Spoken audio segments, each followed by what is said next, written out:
In 2014, Robert Laursen stayed the night at a house in Iowa. Before dawn, he was stabbed in the chest.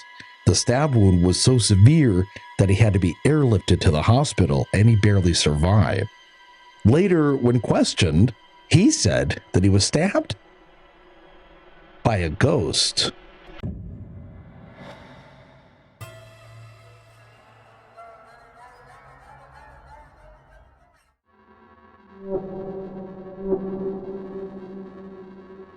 Hello, and welcome to Rope.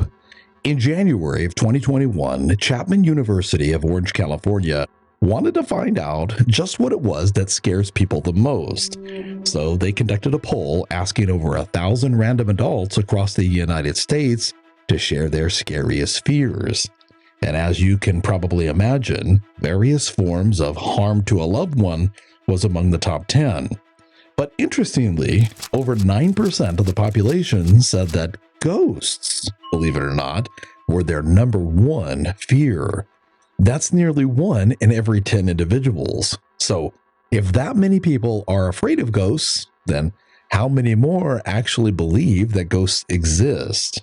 Well, later that same year, another survey was done, this one by YouGov, and it found that a whopping 41% of all Americans believe that there really are ghosts in our world. And 1 out of 5 say that they've actually had an experience with a ghost. So, what is a ghost?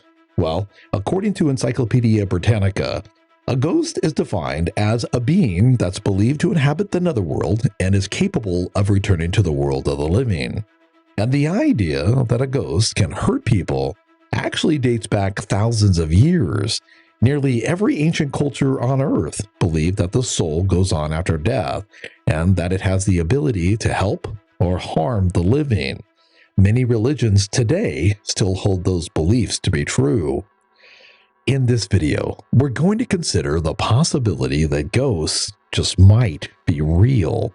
Real enough, in fact, to actually cause serious damage to a person.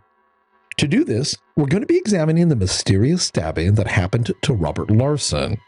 He claims that while he was investigating the haunted Moore House in Villisca, Iowa, some evil, non-physical entity took his own knife and stabbed him with it. First, we'll share a quick backstory on the home, and we'll give the details of how the Moore family was actually massacred in it.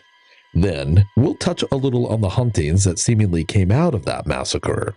And finally, we'll share the details of the stabbing itself. Then, stay with us for our fact or fiction section. There, I'm going to be sharing what the police had to say about the stabbing and what they ultimately ended up believing really happened. Then Amy is going to come on and she's going to talk about the plausibility of a spiritual being actually being able to manipulate the matter in a very real physical knife. The information that she gathered is interesting. So this story begins with the moon.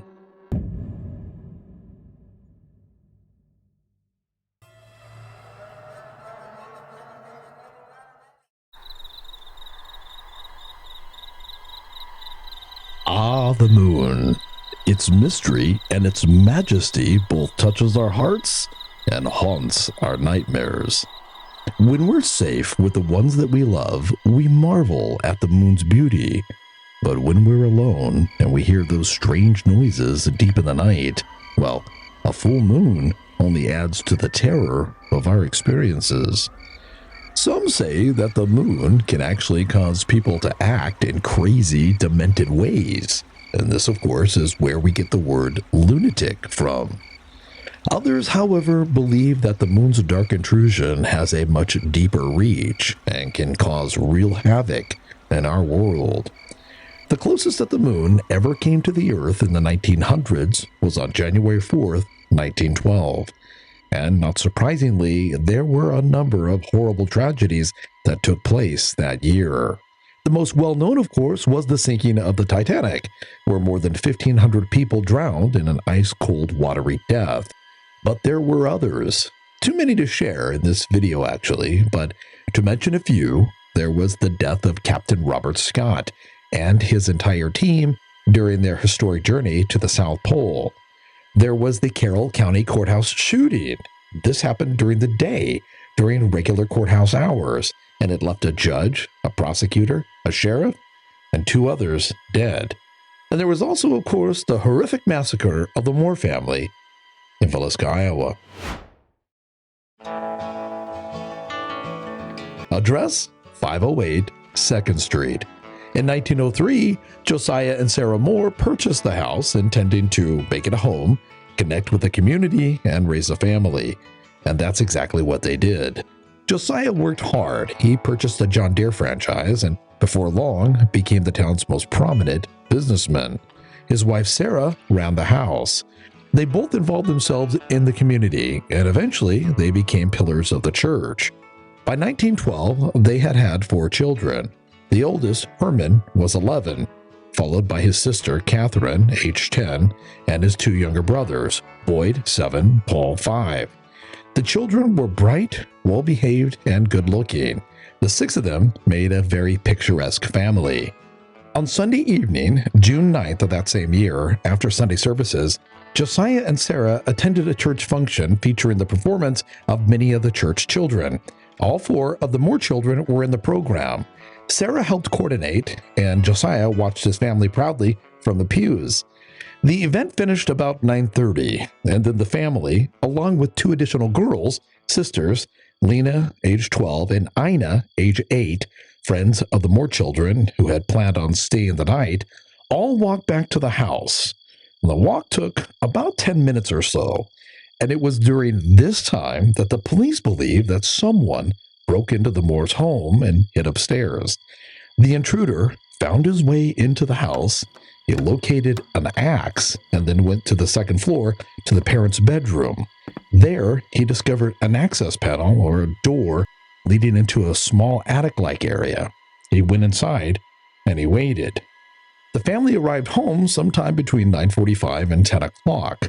The children were all still very wired from the performance, and they all wanted to stay up, but it was way too late. So Sarah calmed them down and then put them to bed.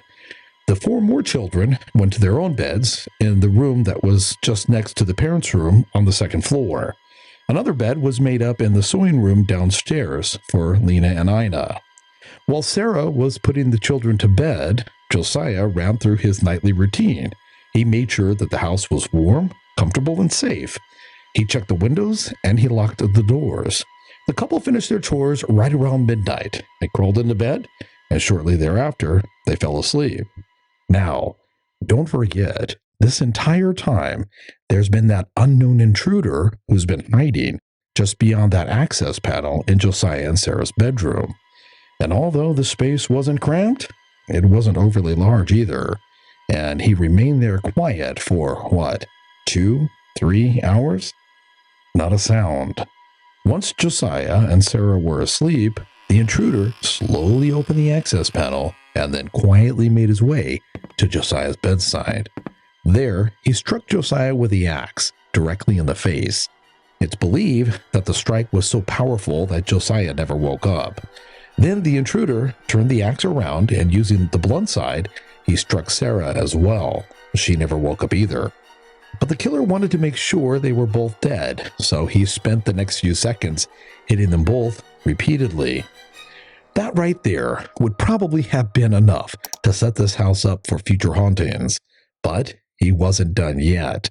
He went through the house, and again, using the blunt side of the axe, he killed each child as well. We don't know what order he killed them in, but we don't believe that any of them woke up either. So they too died in their sleep and they didn't feel any pain. Then, for some reason, the killer went back to the parents' room and he gave them a few more blows. Josiah got the worst of it. The intruder pounded him so badly that he was almost unrecognizable. After everyone was dead, the parents doubly so, this intruder went back into each room and covered up everyone's faces with a cloth. And then, for reasons that I don't understand, he covered up all of the mirrors as well. The next day, police found a pan of bloody water and a plate of half-eaten food in the kitchen. So, after he had murdered this entire family, he took some time to clean up, cook some food, and then eat before he left. With an event like that, as we'll see in this next section, it's no wonder that this house became haunted.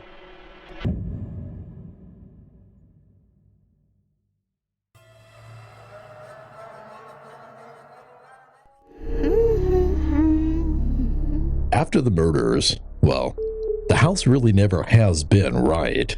It's changed many hands over the years, and it's had a long history of unexplained events. The majority of the people who have ever stepped foot inside the house say that there's definitely something wrong with the place. Just knowing that such a horrific event happened there gives most people the creeps. Through the years, various tenants have said that they've woken up in the early morning hours to find a shadowy figure of a man standing at the foot of their bed holding an axe. The ones who forced themselves to wake up and get out of bed and examine the apparition found that the man just dissolved into the shadows. The others, who faded back to sleep, found that in the morning, well, there was no trace that anyone had ever been there. Still, waking up and seeing a shadowy figure at the end of your bed has got to be traumatizing. Others have reported seeing different doors in the house opening and closing all by themselves. Some people say that they've come home and for some reason they found that their clothing had been removed from the dressers and the closets and had been scattered all around the house. There's also been reports from people hearing children crying in the bedrooms.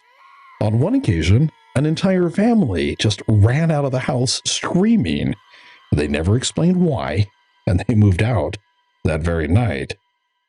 Well, after enough of these strange happenings took place, no one would stay in the house overnight, much less live there. And it looked like that the city was just going to have to tear the place down. But then, the owner of the Olsenland Museum in downtown Villisca thought that, well, maybe he could find a purpose for the house. So he bought it, and then he and his wife Martha restored it to the condition that it was in 1912, when those murders took place. Shortly after that, the couple began offering haunted tours. And now, it's a tourist attraction called the Villisca Ax Murder House. They offer daytime tours and overnight stays. In May of 2005, the famous author Troy Taylor went out to the house. There, he met a paranormal research team, and later he gave a detailed report of how he watched unexplainable ghostly activity take place in that house the night he was there.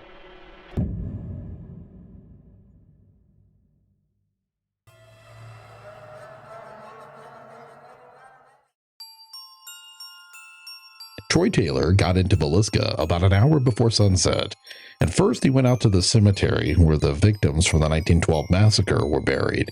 After that, he got a bite to eat, and then he went out to the house. The house is small, and we entered through the back door, which led us into the kitchen. The parlor is located at the front of the house, with the bedroom leading off from it, where the bodies of the Stillinger girls were found. Just off the kitchen is a small pantry and the staircase leading to the second floor. At the top of the steps is the bedroom that belonged to J.B. and Sarah Moore. At the front of the house is the children's bedroom, where the blood-soaked bodies of the Moore children were discovered. There's also an unfinished attic that is reached through a door in the Moore's bedroom. The night was warm, and right around 11 p.m., there was a short thunderstorm, which added quite a bit of humidity to the air, and that made everything feel just a bit more ominous. Troy said that at first he was just an observer, but the activity that took place that night kind of changed that. I like to experience investigations and get a feel for the locations, but I usually prefer to stay out of the details of the experiments. However, sometimes you become a part of your own story, whether you want to or not. One of the investigators, a lady named Annie Horn, said that she had heard that the ghost of Paul, the family's youngest child, was still in the house, and that he would occasionally interact with visitors for candy. So she set up an experiment where she asked Paul to open and close the closet door in his old room. She said that if he would do it, she'd give him a piece of candy. Troy later said that he watched as this door mysteriously opened and closed all on its own at her request. Well, the first thing that Troy thought was there's no way some ghost boy was moving this door, and there just had to be some other reasonable explanation for what he was seeing. So he got involved. He asked if everybody would please stop what they were doing so he could take a look at the door more closely. I looked for wires, for slopes in the floor, for loose hinges. I even tried opening the door and pushing it closed several times. Could it be a draft? I went through the entire upstairs and closed all of the doors and windows so that I could be sure that there was no air current coming in. Could it have been the distance that the door stood open that allowed it to swing closed? Was it a coincidence? If the door was left alone long enough, would it open and close anyway? Troy sat and watched this door for quite some time, but it never moved. So after a while, he asked Annie if she would come back in and try to repeat the experiment. So the team re-entered the room, and then she spoke out loud, asking Paul if he would move the door again, of course, offering him another piece of candy if he did. Seconds ticked by, and then, with no one moving or speaking, the wooden door slowly swung open and then shut, latching with a soft click. It had not moved until someone politely asked it to do so. I would love to provide a rational explanation for why it happened, but I don't have one. I think it was at this point that I realized the Moore house is haunted. I have since visited the house many times.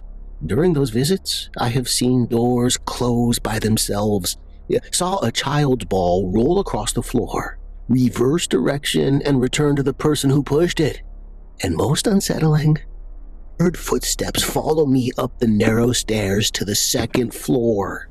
This might not have bothered me so much if I had not felt the distinct presence of someone standing watchfully nearby. I caught a faint odor of sweat and unwashed clothing and immediately went back downstairs. I instinctively wanted to get far away from whoever or whatever had been next to me on the stairs that night. Troy Taylor never did see anything life-threatening while he was there.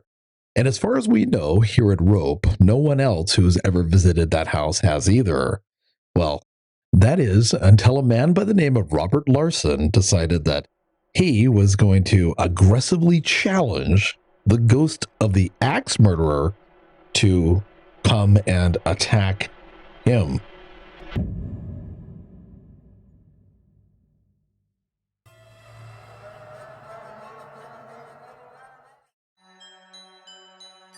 On the evening of November 17th, 2014, Robert Laursen, a self-professed ghost hunter, and his parents arrived at the Villisca Ax Murder house and met with the caretaker, Johnny Hauser.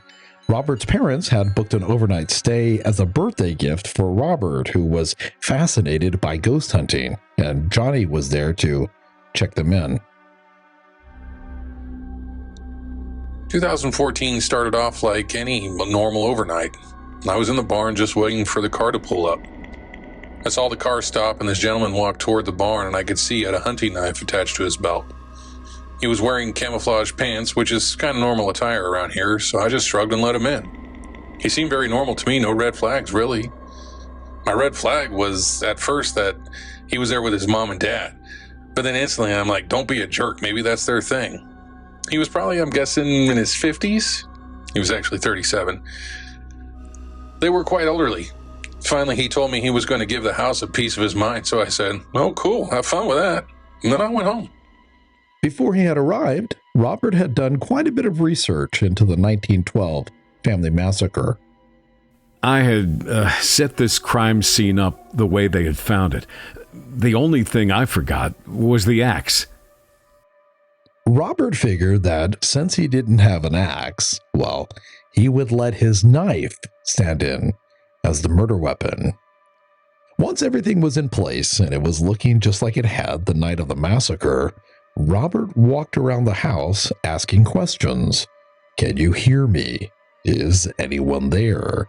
Are there any ghosts in the house? But nothing was happening. So he decided that he would make things personal. And he started challenging the ghost of the axe murderer to come and attack him. I started to provoke and say a lot of bad things about the gentleman who can kill 6 children. I was very vulgar. Robert made his way throughout the house, and he eventually came to the sewing room where the 2 neighbor girls had been killed. About that time, his mother, who was in the next room, began to see ghostly orbs appearing all around her. On the radio, my mother says the whole room is filled with orbs. And that's the moment that something evil entered the room with Robert. I look over to the closet, and there was the biggest orb I had ever seen. What happened next is a mystery. Not even Robert knows exactly what happened. But just a few seconds after seeing that gigantic orb into the room, he was stabbed in the chest with his own knife.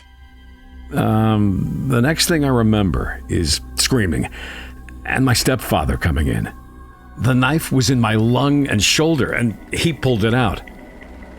Robert passed out, and as I stated in my open, he was airlifted to the hospital.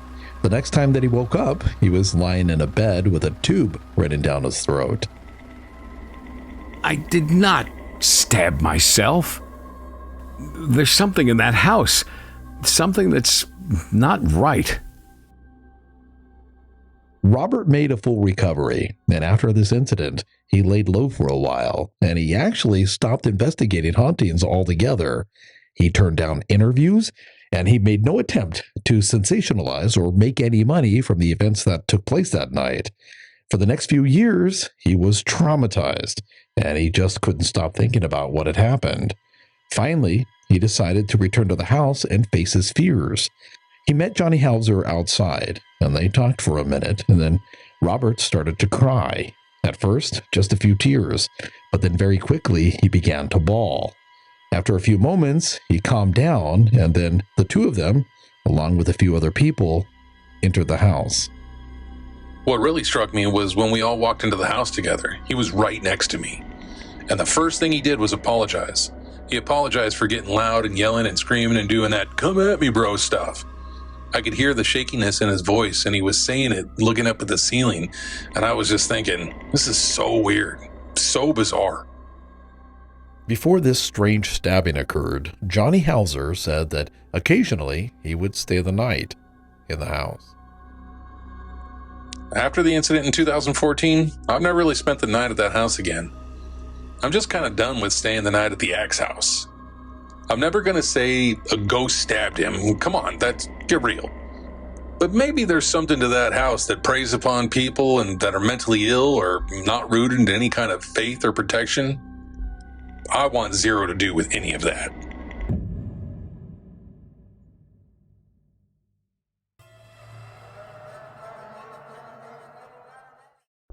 So, what are we to make of this report? Well, we do know that the massacre truly did take place on June 10th, 1912, and the case has never been solved. Whoever did this got away, and it appears that his only reason for being there was to commit the murders. Nothing in the house was taken except for the food that he ate after the killings. We know that through the years and then through the decades, people have repeatedly claimed that they've had supernatural experiences inside the house. As far as Robert Laursen goes, well, the police opened an investigation. They walked through the house and they talked to those involved. And ultimately, they came to the conclusion that the stabbing was, now check this out, self-inflicted. And then they closed the case. It's very difficult for me to accept that conclusion. The survival instinct is really strong. I try to imagine stabbing myself, and I just can't. And if he did do it, well, why? To make money? If so, why didn't he ever capitalize on it? After the incident, he went into hiding for a while, and he made no attempt to profit off of what happened. So if Robert Laursen didn't stab himself, well, then who did? The only other people there were his parents. Did one of them stab him? And if so, why? And why didn't he report it? I don't know if I can go down that road either. According to Johnny Hauser, Robert truly was remorseful and he was crying when they met. And he made a genuine apology for what happened that night. This one truly is a mystery. Amy wondered how an immaterial being, like a spirit, could actually manipulate a very real object, like a knife. I was thinking about the scientific possibility that a non-physical entity, like a ghost, Right. could move physical matter like a knife. Right. Well, stealing your phrase, but check this out. All right. In 2021, in the basement of a building at the University of Pennsylvania, a tray levitated Okay. all on its own, All right. and they got it on camera. Really? Yes. That's insane. So how come this is not like big news? Well, it is big news, but not as paranormal activity. Okay. They were able to move that tray with just light. Who was able to move the tray? The scientists at the University of Pennsylvania. Okay. It's the first time that an object like that with mass has been moved With light. with light. I thought that was really interesting. And I was, thinking we've already levitated things using sound, right? It's called acoustic levitation, right? And the Argonne National Laboratory is kind of leading the field in this. I think that is fascinating as well. Of course I had to look like, well, is that loud? Yeah. Do they have to wear? But no, the pitches are higher than what humans can hear. Right. But in the video, you see the man, the scientist, turning the knobs, adjusting the sound waves. So with just sound waves, we're moving objects. Yes. That's so cool. Yeah. And I mean, come on, think about compasses, right? Yeah. So we move things, metal objects with magnetism. We've been doing that for how long? 100 years more. Yeah. Right. Yeah. And that's just a field, right? That's just a magnetic field. Right. Yes. So you found 3 places that we can move physical matter with something non-physical. Correct. And it got me thinking about the man's claim that, well, he didn't claim that he was stabbed by a ghost, but he says he was emphatic with the fact that he did not stab himself. We just did Lindley Street, right? Yes. Where we flew to Connecticut. Yes. And police officers came forward and swore they saw the refrigerator floating. Right. They saw the television spinning like a pendulum. Yes. Right? Yes. So it makes you wonder what a ghost is, right? Because we don't think of them as physical, right? Correct. Most people would not say. They use words like a spirit or, but they don't, say a physical form. Right. So thought it was very, very interesting. I'm not trying to say, well, it was acoustic levitation with the knife. No, or magnetism or anything else. But what I'm saying is, humans are delving into how can matter be moved without physical contact. Yeah. Maybe. And we've already done it. So if we can do it, it can be done, is what you're saying, right? Yes. Yeah. Yeah. That's so then it is possible.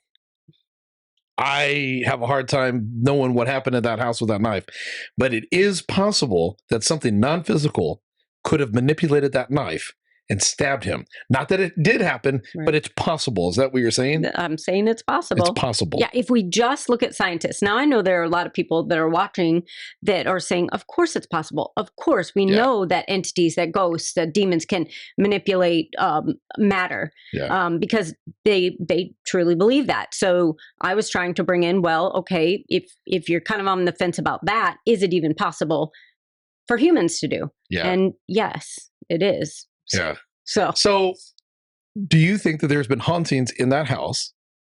And second of all, what do you think of Robert Laursen? Did a ghost stab him? Right. So I think there have been hauntings in that house. I don't know that there have been as many as, people claim. Troy Taylor, I think in one of his reports talks about how matter, like walls, things like that, he thinks can hold kind of memories. So whatever you believe might still be there, I think there's something still there. What, Robert Laursen? Robert Laursen, yeah. Did a ghost stab him?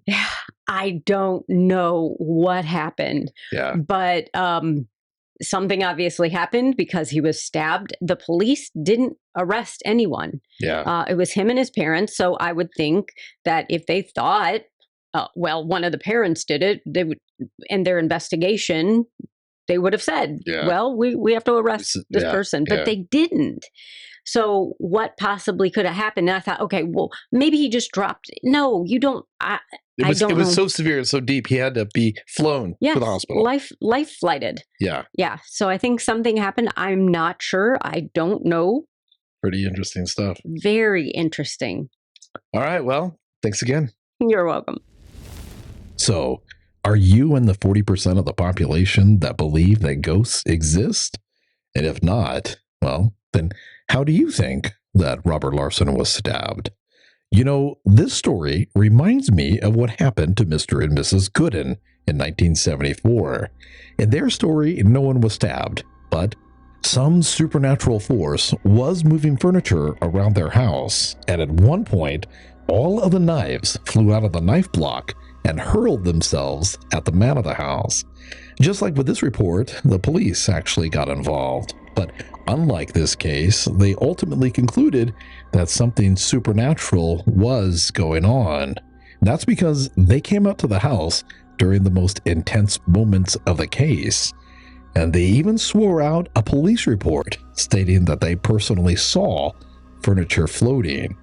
We did a complete report on this, and if you'd like to see it, it's here. Thank you guys so much for watching this report, and we couldn't do this without you. Thank you. Thank you so much. Please continue to comment. We really love engaging with you. Yes. We're not engaged anymore. No, we're married. Oh.